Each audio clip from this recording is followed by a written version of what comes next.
So, digital boundaries.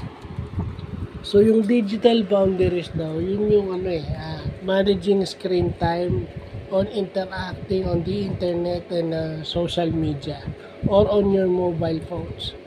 Kumbaga para maprotektahan yung mental health mo because social media has its tendency to be toxic and could affect your mental health, no?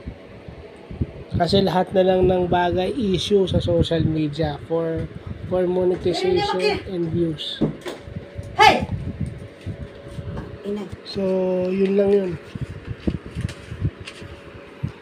Minsan graphic pa yung content, di ba? So, that's why merong website for kids kasi merong website o merong social media, yung YouTube na merong for kids para pambata lang talaga.